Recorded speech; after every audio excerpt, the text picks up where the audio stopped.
নমস্কার সুপ্রিয় দর্শক, আবারও নিয়ে চলে আসলাম পশ্চিমবঙ্গের আজকের একটি আবহাওয়ার গুরুত্বপূর্ণ খবর নিয়ে। দক্ষিণবঙ্গে বর্ষার প্রবেশ করলেও এখনও সেভাবে বৃষ্টির দেখা নেই।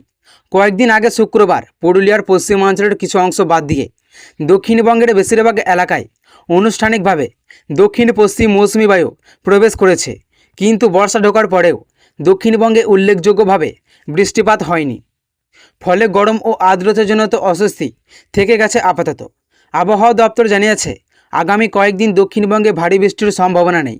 আকাশ মেঘলা থাকলেও বেশিরভাগ জায়গায় বৃষ্টি হবে বিক্ষিপ্তভাবে। কোথাও কোথাও বজ্রবিদ্যুৎ সহ বৃষ্টি এবং হালকা থেকে মাঝারি বৃষ্টিপাত হতে পারে। তবে বৃষ্টির পরিমাণ কম থাকায় ভ্যাপসা গরমের অস্বস্তি বজায় থাকবে।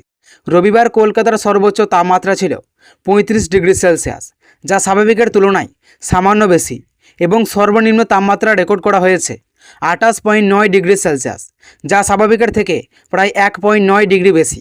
সোমবারও শহরের তাপমাত্রা একই রকম থাকার সম্ভাবনা রয়েছে। আবহাওয়া দপ্তরের পূর্বাভাস অনুযায়ী কলকাতার সর্বোচ্চ তাপমাত্রা 35 ডিগ্রি এবং সর্বনিম্ন তাপমাত্রা 28 ডিগ্রি সেলসিয়াসের কাছাকাছি থাকতে পারে। শহরের আপেক্ষিক আর্দ্রতার পরিমাণ 91% বেশি থাকায় অস্বস্তি আরও বাড়বে। আকাশের মেঘ থাকলেও কলকাতা ও সংলগ্ন এলাকায় বড় বৃষ্টির সম্ভাবনা কম। ফলে বর্ষা ঢুকলেও দক্ষিণবঙ্গের মানুষকে আপাতত গরম ও আর্দ্রতার সঙ্গেই লড়াই করতে হবে। মঙ্গলবার দক্ষিণবঙ্গের বীরভূম, মুর্শিদাবাদ, নদিয়া এবং পূর্ব ও পশ্চিম বর্ধমানে বজ্রবিদ্যুৎ সহ বৃষ্টি এবং হালকা থেকে মাঝারি বৃষ্টিপাত হতে পারে।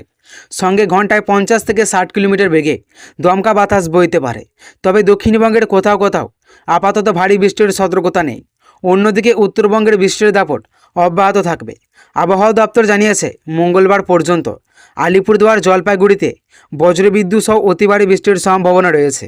এর পাশাপাশি দার্জিলিং, কালিম্পং, কোচবিহার, আলিপুরদুয়ার এবং জলপাইগুড়িতে বৃহস্পতিবার পর্যন্ত বিক্ষিপ্তভাবে ভারী বৃষ্টিপাত হতে পারে। সব মিলিয়ে রাজ্যের আবহাওয়ায় একেবারে বিপরীত ছবি দেখা যাচ্ছে। উত্তরবঙ্গে যেখানে ভারী থেকে অতি ভারী বৃষ্টির সতর্কতা জারি করা হয়েছে, সেখানে দক্ষিণবঙ্গে বর্ষা ঢোকেও বৃষ্টির ঘটিত বজায় রয়েছে।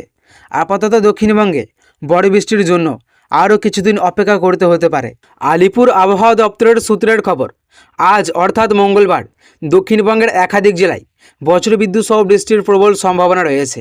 হাওয়া অফিস জানিয়েছে, উত্তর ও দক্ষিণ 24 পরগনা, হুগলি, মুর্শিদাবাদ এবং নদিয়া জেলায় ঝড় বৃষ্টির সম্ভাবনা সবচেয়ে বেশি।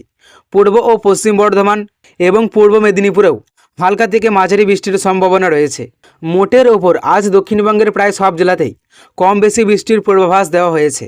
বৃষ্টির পাশাপাশি কিছু কিছু এলাকায় দমকা ঝোড়ো হাওয়াও বইতে পারে বলে জানিয়েছেন আবহাওয়া দপ্তর।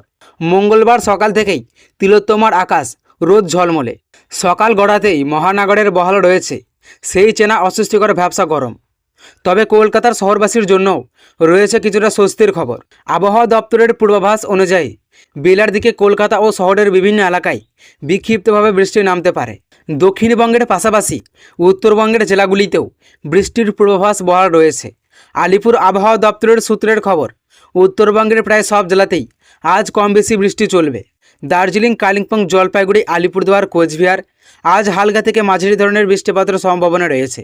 এর পাশাপাশি উত্তরবঙ্গের বাকি জেলাগুলিতেও মেঘলা আকাশ ও বজ্রবিদ্যুৎ সহ বৃষ্টির পূর্বাভাস দিয়েছে হাওয়া অফিস। চলিত ভ্যাপসা গরমের মধ্যেই আজ উত্তর ও দক্ষিণবঙ্গেই বৃষ্টির হাত ধরে তাপমাত্রার পারদ কিছুটা নামতে পারে, যা রাজ্যবাসীকে সাময়িক স্বস্তি দেবে বলেই আশা করা হচ্ছে। তো সুপ্রিয় দর্শক, এই ছিল আজকের আবহাওয়া খবর। ভালো লাগলে অবশ্যই একটি লাইক করবেন এবং চ্যানেলে নতুন হয়ে থাকলে চ্যানেলটিকে সাবস্ক্রাইব করবেন এবং এই রকম আবহাওয়ার লেটেস্ট আপডেট সবার আগে পেতে আজকের দর্পণ চ্যানেলটিকে সাবস্ক্রাইব করবেন। সবাই ভালো থাকবেন, সুস্থ থাকবেন। আবারও দেখা হবে নতুন কোনো আবহাওয়ার প্রতিবেদনে।